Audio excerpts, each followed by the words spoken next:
બતાવું. જોજો આ બાજુ. આ જોયું? આ ડુમરો નીકળે નીકળાને વરાળ કહેવાય. આને શું કહેવાય? વરાળ. જો આ વરાળ છે ને એ ઉપર જાય છે. જોયું?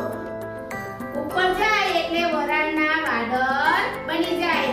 ઉપર ગઈને વરાળ ઠંડી પડે એટલે એના વાદળ બંધાય અને તે પછી વરસાદ રૂપે પાછું પાણી ઊંચું આવે. બરાબર? જો આટલે અને આપણે થોડી વાર ઢાંકી દઈએ. બરાબર છે? એટલે આ વરાળ છે ને આ ડીશમાં લાગે. ડીશમાં લાગે એટલે કાંગળ ટીપા ટીપા ટીપા જામે. એટલે એ એક જાતનું વાદળમાંથી વરસાદમાંથી પાણી પડે ટીપા ટીપા પડે કે નહીં? તે જ રીતના અહીંયા બી ટીપા જામે. બરાબર છે? ચાલો હવે વરસાદ પડે છે. બરાબર ને? વરસાદ પડે તો છત્રી લઈને જાય, રેનકોટ પહેરે. બરાબર છે?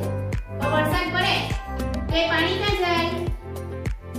વરસાદ પડ્યો તો પાણી ક્યાં જાય? જમીન પર પડે.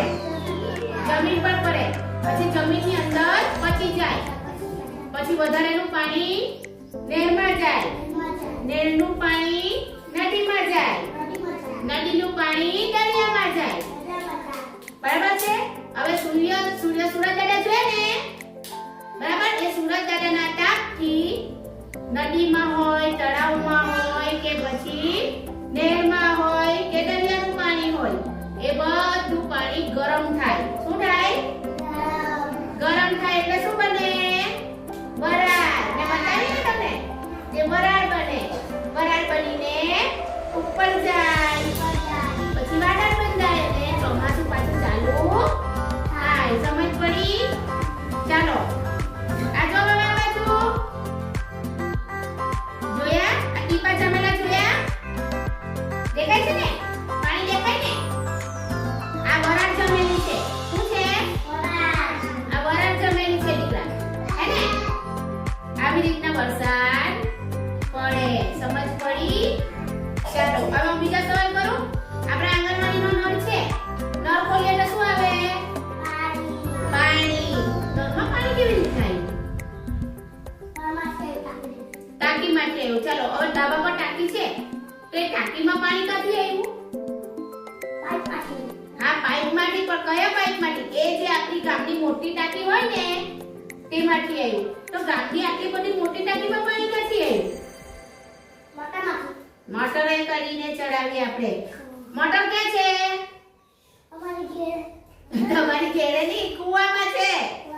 કુવામાં ઉતારેલી છે અહીંયા મોટર. મેં તમને જોવા લઈ જવા. બરાબર? એક દિવસ એ મોટરે કરીને કુવાનું પાણી આપણે ઉપર ચડાવીએ. બરાબર છે? ચાલો તો કુવામાં પાણી ક્યાંથી આવ્યું? કુવામાં બી પાણી કસેથી તો આવે કે નહીં? ક્યાંથી આવ્યું એ? Very good. જમીનમાંથી. ને જમીનમાં પાણી ક્યાંથી આવ્યું? વરસાદ. વરસાદ મેં કીધું ને વરસાદ પડે તો જમીનમાં પાણી પચે. તે સમજ પડી? બરાબર ને? એટલે પાણીનો બગાડ નહીં કરવાનો. હે ને? પાણી આટલી બધું કેટલી બધું ટંકાથી આવીને પછી આપણી પાસે મળે છે. હે ને? એટલે પાણીનો ખોટો બગાડ કરવાનો નથી અને એને ગંદુ બી કરવાનું નથી. સમજ પડી? ચાલો તાળી પાડો.